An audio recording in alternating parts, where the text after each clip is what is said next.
Selanjutnya yang menyebabkan doa tak terjawab dari sebab matinya hati, qultum annal mauta haqqun wa lam tasta'iddu lahu. Kamu berkata, kamu yakin bahwa mati adalah sesuatu yang benar, tapi kamu tidak pernah punya persiapan untuk mati. Padahal menurut logika, orang yang akan bepergian jauh tentu dia harus mempunyai bekal yang cukup. Semakin jauh jarak perjalanan yang akan ditempuhnya, semakin banyak perbekalan yang harus dibawanya. Dahulu, seketika beberapa jamaah dari Yaman akan melaksanakan ibadah haji dengan nekat, mereka berprinsip, pokoknya kan berangkat haji jadi tamunya Allah, nanti Allah yang akan ngelayanin. Mereka nekat, modal badan doang berangkat. Diadukan kepada baginda Rasul, lalu turun peringatan dari Allah, wa tazawwadu fa inna khairaz zadi taqwa. Jangan begitu, bawa bekal. Sesungguhnya bekal yang paling baik adalah takwa. Bahwa berangkat dengan bekal takwa itu bekal yang paling utama. Tapi bekal-bekal yang lain pun jangan diabaikan. Kalau kita akan berangkat untuk tujuan yang baik, bekal yang paling utama memang takwa. Tapi tidak berarti harus mengabaikan bekal-bekal yang lain. Begitulah, semakin jauh perjalanan yang akan kita tempuh, semakin banyak bekal yang harus kita hadapi. Kalau saudara mau pergi ke Surabaya, tidak membawa bekal kemudian berani berangkat, rasanya sih saya pikir itu bukan berani, nekat namanya. Sama saja orang belum pernah sembahyang mati. Nekat tuh orang. Berani amat. Belum berbuat kebaikan barang sedikit pun sudah mati. Nekat namanya itu. Sama saja tadi, nggak bawa bekal apa-apa berangkat ke Surabaya. Sampai Surabaya belum tentu, sengsara udah jelas. Belum punya bekal yang baik sudah mati. Sampai ke surga belum tentu, tapi kebelangsak dan sengsara rasa-rasanya pasti itu. Oleh karena itu, kalau kita yakin mati sesuatu yang benar, sesuatu yang pasti datang menimpa, maka hendaklah kita mempersiapkan bekal. Kemudian, idda'aitumun najata minan nar wa ramaitum fiha anfusakum. Kamu memproklamirkan diri ingin selamat dari neraka, tapi kamu lemparkan dirimu ke dalam neraka. Bagaimanapun bajingannya bajingan, kalau ditanya, ente mau masuk neraka enggak? Jawabannya pasti enggak. Itu pasti perbuatannya sendiri yang melemparkan dirinya ke dalam neraka, membiarkan dirinya berlarut-larut, bertimbun-timbun dalam dosa dan kesalahan, dan tidak akan ada niatan untuk memperbaiki diri. Hanyut di meja judi, habis ditelan minuman keras, fitnah sana fitnah sini, hasud sana hasud sini. Padahal mulutnya ingin selamat dari neraka, perbuatannya malah melemparkan dirinya ke dalam api neraka. Tidak ada orang yang lebih sayang kepada diri kita selain kita sendiri. Dan menyayangi diri itu tidak cuma dengan memandikannya sehari 3 kali, memakaikannya parfum dengan segala macam merek, memakai sabun yang wangi-wangi, minyak yang harum-harum. Lebih daripada itu, jaga dan sayangi diri. Jangan jatuhkan dia ke dalam perbuatan-perbuatan yang bisa menjerumuskan diri itu ke dalam neraka. Kemudian disambung oleh Imam Al-Faqih Abu Lais, yang menyebabkan doa tidak terjawab karena hati mati, idda'aitum dukhulal jannah walam ta'malu laha.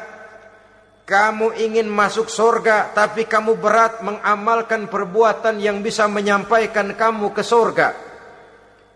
Semua kita kalau ditanya mau masuk surga, mau, tapi jarang yang berlomba melakukan perbuatan-perbuatan yang bisa menyampaikan kita ke surga. Kemudian yang terakhir kata Imam Al-Faqih Abu Lais, dafantum mautakum walam ta'tabiru laha. Kamu menguburkan orang yang mati di antara kamu, tapi kamu tidak bisa mengambil iktibar, tidak bisa mengambil pelajaran dari mayit yang jenazah yang kau kuburkan itu. Mestinya kan nguburin orang tuh membuat sadar. Iya, kalau sekarang saya baringkan di liang lahat, menghadap ke arah kiblat, bantalnya tanah, setelah itu ditutup dengan papan, lalu ditimbun dengan tanah. Iya, sekarang giliran saya, entah besok, lusa, bulan depan, tahun depan, tapi pasti mengubur mayat, mengubur jenazah, tapi tidak bisa mengambil iktibar dari yang dilaksanakannya itu. Ini merupakan penyakit-penyakit batin yang merupakan handicap, yang menimbulkan jarak antara kita dengan Allah Subhanahu wa ta'ala. Pantas kalau itu semua ada pada diri kita, hati jadi mati. Dari hati yang mati, doa tidak akan tembus. Kita tidak lagi akan diperdulikan oleh Allah Subhanahu wa ta'ala. Dan itu sekali lagi kemalangan yang terbesar dalam kehidupan kita. Bagaimana jalan keluarnya? Pertama, memperbaiki batin kita, menyelamatkan diri daripada penyakit-penyakit yang bisa mematikan hati seperti yang sudah saya sebutkan tadi. Yang kedua, berdoa dengan adab, sehingga tata cara di dalam kita bermohon kepada Allah Subhanahu wa ta'ala dibicarakan secara khusus oleh Al-Imamul Ghazali dalam kitab Ihya beliau yang disebut adabud doa. Adab di dalam kita melaksanakan doa kepada Allah Subhanahu wa ta'ala.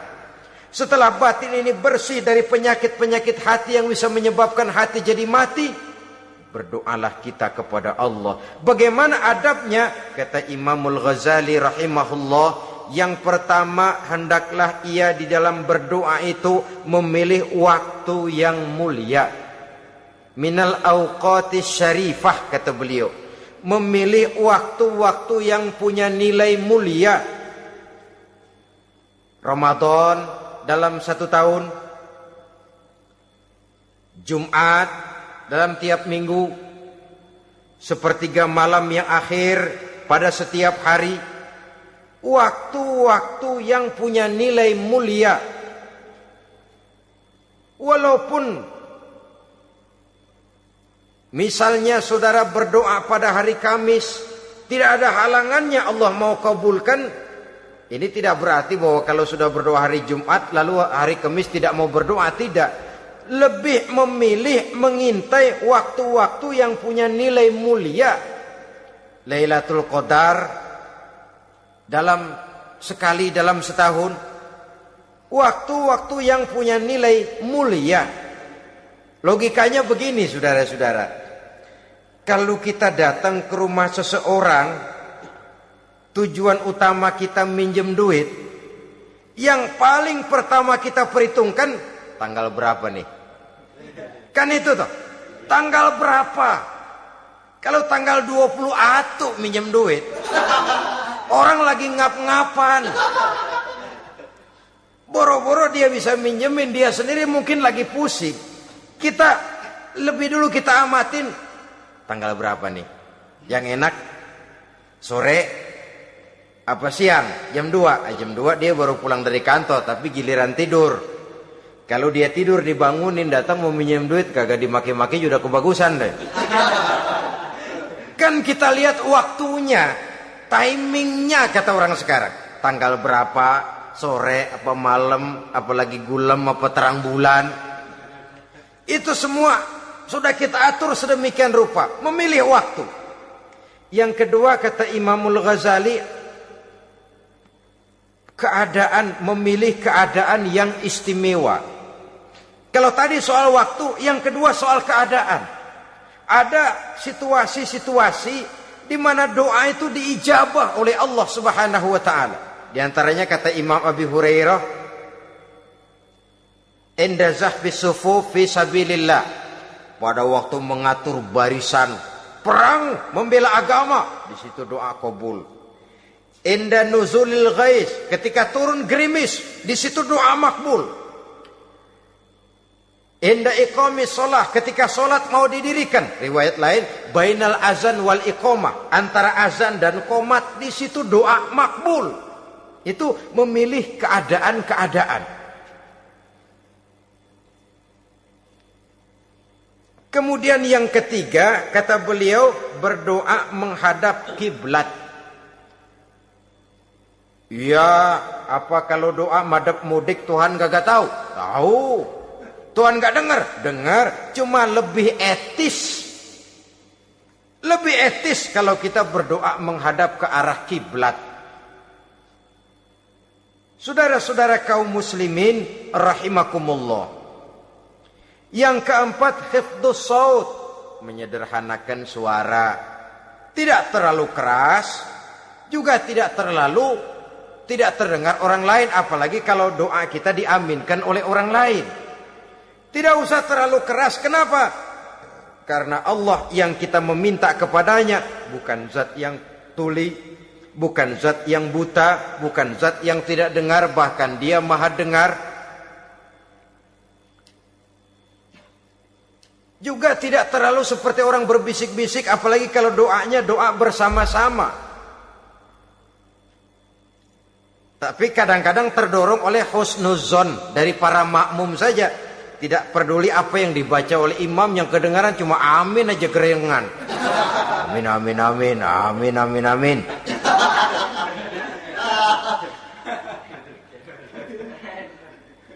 Juga tidak terlalu keras. Seperti orang berdoa, seperti orang pidato.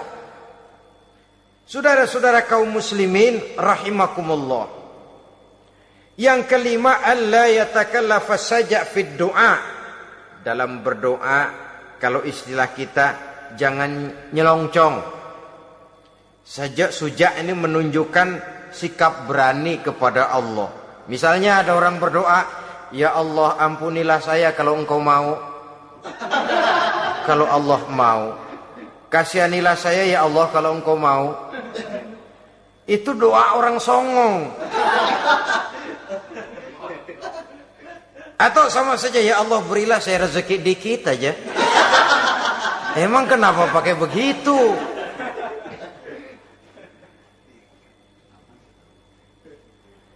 Allah yatakallafa saja fid du'a. Yang keenam, kata Imamul Ghazali, at-tadarru' wal khusyu', dengan tadarru' dan khusyu', dengan sikap tawadu, benar-benar ya seperti kita lah kalau datang memang menghajatkan pertolongan dari seseorang, segala action kita atur supaya hajat kita itu kabul, kan begitu. Kadang-kadang istilah orang kalau perlu ngesor mah ngesor dah, yang penting permintaan dikabulkan, gitu saja. Kita lihat sekarang ini, ramai orang bicara soal film-film Parno.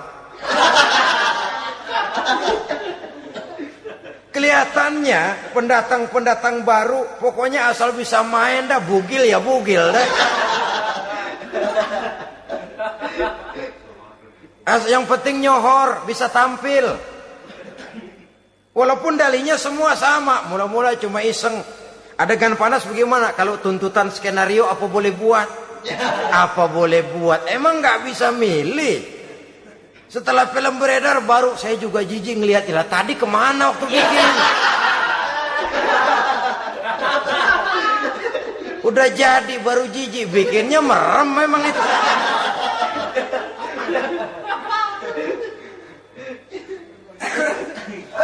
Tapi ada satu analogi, asal bisa main, asal bisa tampil di layar, apa saja jadi taruhan sudah. Bugil ya bugil dah, nggak soal dah. Pokoknya bisa main, tampil, nyohor, masuk koran.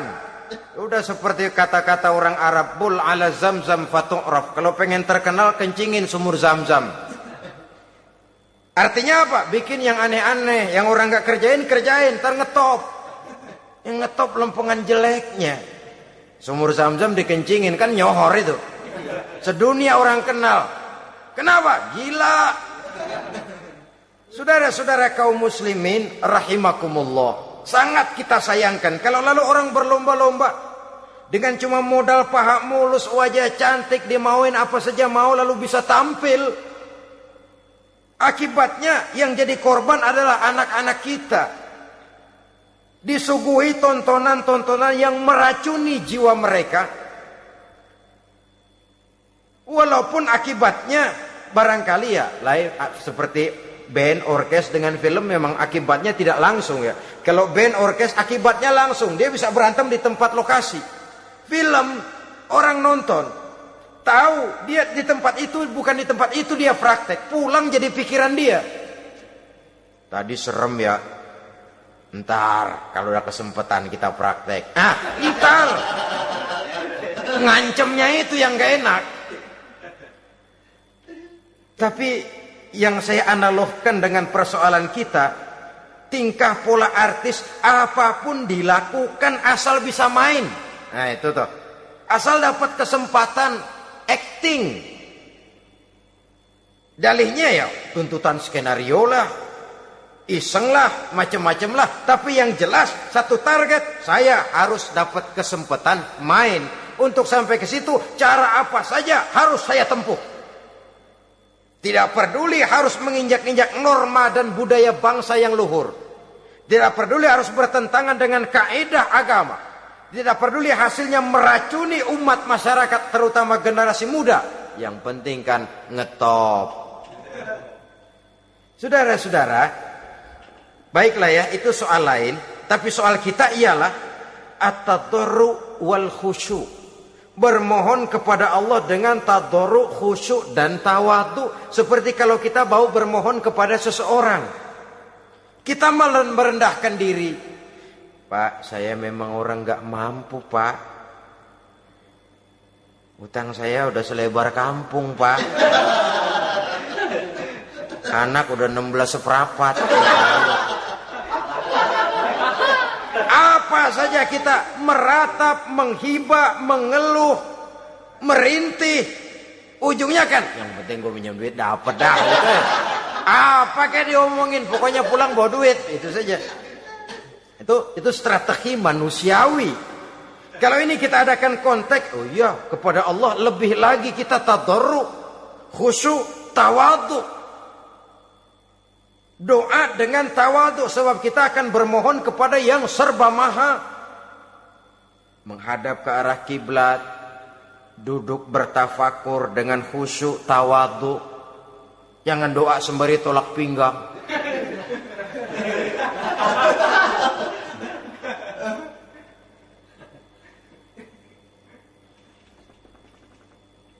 Yang ketujuh kata Imamul Ghazali, ayyujzimad du'a wa yuqina bil ijabah. Hendaknya dia menjazamkan doanya itu. Dan yakin bahwa doanya akan dikabulkan oleh Allah. Sebab kata Nabi, innallaha la yaqbalu du'aan min qalbin ghafilin lahin. Allah subhanahu wa ta'ala tidak akan menerima doa dari hati yang lalai dan main-main. Doa ke orang ugah-ugahan.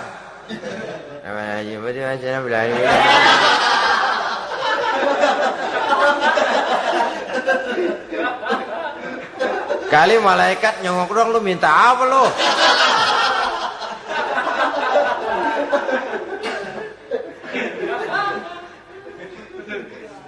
Seperti tadi itu, kita datang mau minjem duit sama orang, ngomongnya ogah-ogahan. Minjem duitnya dikasih syukur, enggak ya udah. Ya enggak dah, enggak dikasih sudah. Kenapa? Mintanya begitu. Enggak serius dan enggak yakin bahwa doanya akan dikabulkan. Kalau kita sudah punya keyakinan, jangan-jangan doa saya enggak diterima Allah. Enggak. Kata Allah, ana inda zanni abdi bi. Aku sih bagaimana menurut sangka hambaku kepadaku saja. Kalau sangkanya baik, aku baik. Kalau sangkanya doanya dikabulkan, aku kabulkan. So itu doa harus dengan pasti dan harus dengan yakin doa itu akan dikabulkan dan meluruskan harapan, membenarkan cita-cita. meluruskan maksud apabila doa itu dikabulkan oleh Allah Subhanahu wa taala. Saudara-saudara, oleh karenanya jangan doa setengah hati. Jangan berdoa sambil main-main. Apalagi menghadap kiblat dengan dua tangan terangkat sebagaimana dicontohkan oleh Rasulullah sallallahu alaihi wasallam. Bahwa berdoa tanpa mengangkat kedua tangan pun Allah tahu. Allah dengar. Tapi kelihatannya kurang serius. Seolah-olah terserah ada Tuhan mau dikasih ya kasih, enggak ya udah. Seolah-olah kita tidak serius dalam berdoa.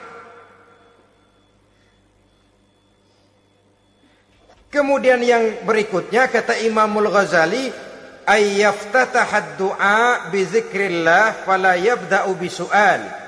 Hendaknya dia mulai berdoa itu dengan menyebut nama Allah, berzikir kepada Allah, fala yabda'u bisu'al, jangan langsung memulai dengan permintaan. Ini tata krama etisnya. Sama juga orang kirim surat, salam sejahtera kami haturkan, padahal mah nggak ada itu juga nggak apa-apa. Itu kan maksud mukaddimah saja. Besar harapan kami semoga Bapak dan sekeluarga di sini pun berada dalam keadaan sehat walafiat. Selanjutnya kami telah dengar dari berbagai teman tentang kedermawanan Bapak, tentang bantuan Bapak di berbagai bidang yang menyangkut sosial pendidikan. Sehubungan dengan itu maka kami bermaksud mengajukan permohonan. Baru masuk itu mah 15 kalimat kesonoin, urusan lain. Intinya sehubungan dengan itu kami bermaksud memohon kepada Bapak. Kita mulai, salam sejahtera kami haturkan, bersama ini pula kami, macam-macam lah. Sama juga seperti tadi itu. Kita datang mau minjem duit. Datang karena kita tahu datang habis bulan. Malam terang bulan. Udaranya sejuk. Ngobrol lah kita. Dapat teh. Apa kabar Pak? Baik. Aduh Bapak sih untung dah Pak. Kayak pemurah lagi. Saya tahu Bapak banyak nyumbang di mana-mana. Di Angon aja tuh orang di Angon.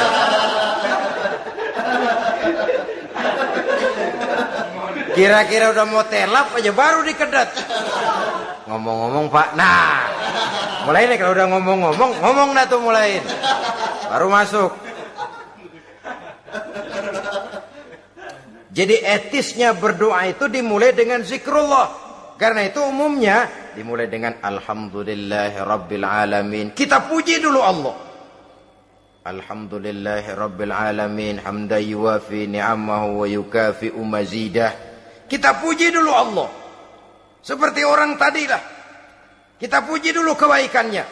Walaupun pada akhirnya kita minjem duitnya. Ya, sebenarnya Allah nggak perlu dipuji toh. Dipuji atau tidak Allah tetap termulia. Ini etis manusia. Allah tidak berharap untuk dipuji oleh manusia. Allah tidak untung seluruh alam memujinya. Manusia mau memuji atau tidak itu urusan manusia sendiri. Allah tidak minta untuk dipuji. Allah juga tidak gila kepada pujian. Kalau kita memulai doa dengan pujian, etis kita kepada Allah Subhanahu wa taala di dalam kita bermohon kepadanya. Saudara-saudara kaum muslimin rahimakumullah. Kemudian menyesuaikan doa dengan kondisi. Ini termasuk syarat batin ya, taubat. Waraddul mazalim kata Imam Ghazali, menolak segala macam kezoliman. Artinya kalau berdoa itu tahu diri. Kalau gaji kita sebulan 700 atau 800 900 ribu, berdoa minta rezeki 1 juta, itu tahu diri namanya. Kan cuman kurang 100 ribu. Ya, kalau kerja kagak minta gajian 1 juta. Pengen doa dikabulkan, rasanya secara etis nggak tahu diri orang berdoa seperti itu. Orang datang mau minta duit, mau pinjam duit kepada kita, kan kita lihat kira-kira mampu ngembaliin nggak nih orang. Kita lihat, kita evaluasi kemungkinannya. Lalu si yang minjem tentu tahu diri. Kalau memang kekuatannya ngembaliin, Tidak seperti kekuatannya mulangin, hendaknya dia timbang rasa. Begitu juga kepada kita etisnya kepada Allah Subhanahu wa ta'ala. Tahu diri, menyesuaikan doa dengan keadaan. Kalau tidak, ada gap terlalu jauh panggang daripada api, nanti nasibnya bagai si pungguk merindukan bulan. Apabila adab-adab di dalam berdoa ini kita perhatikan, sejak dia dari adab yang zahir sampai kepada adab yang batin, kemudian penyakit-penyakit yang membuat hati itu jadi mati, maka insya Allah doa kita dijabah oleh Allah Subhanahu wa ta'ala. Dalam Al-Baqarah ayat 186, Allah Subhanahu wa ta'ala menjelaskan, wa iza sa'alaka ibadi anni fa inni qarib ujibu da'watad da'i iza da'ani falyastajibu li wal yu'minu bi la'allahum yarshudun. Apabila hambaku bertanya kepadamu Muhammad tentang aku, kata Allah, fa inni qarib, katakan kepadanya, aku dekat sekali dengan mereka. Ujibu da'watad da'i iza da'ani, aku akan jawab, aku kabulkan permohonan orang-orang yang berdoa kepadaku. Falyastajibuli wal yu'minu bi, maka hendaknya mereka juga menjawab panggilanku atas dasar iman kepadaku. La'allahum yarshudun, semoga dengan ini mereka kelak mendapat petunjuk. Saudara-saudara, Al-Baqarah 186 ini dengan nyata menjelaskan kepada kita, Allah akan menjawab doa, mengabulkan permohonan apabila kita falyastajibuli wal yu'minu bi, juga menjawab panggilan Allah atas dasar beriman kepadanya. Logikanya tadi itu, araftumullaha wa lam tu'tuhu haqqahu. Kita tidak pernah mau menjawab panggilan Allah sementara kita berharap doa kita dijawab oleh Allah. Apa enggak pincang? Apa enggak berat sebelah? Panggilan Allah kita berat memenuhinya, sementara kita sangat berharap agar permohonan kita, seruan kita dikabulkan oleh Allah. Menjawab panggilan Allah atas dasar beriman kepadanya. Kenapa? Ada orang menjawab panggilan bukan berdasarkan iman, tapi karena target lain. Datang sembahyang Jumat paling dulu, target utamanya pulang juga paling dulu nyabet sendal, nyabet sepatu. Menjawabnya iya, tapi tidak karena iman. Jadi apabila kita rajin menjawab panggilan Allah atas dasar beriman kepadanya, maka seruan, permohonan, doa niscaya dikabulkan olehnya. Ini saja, mudah-mudahan ada manfaatnya. Terima kasih atas segala perhatian. Mohon maaf atas segala kekurangan. Usikum wa nafsi bitaqwallah. Wassalamualaikum warahmatullahi wabarakatuh. Waalaikumsalam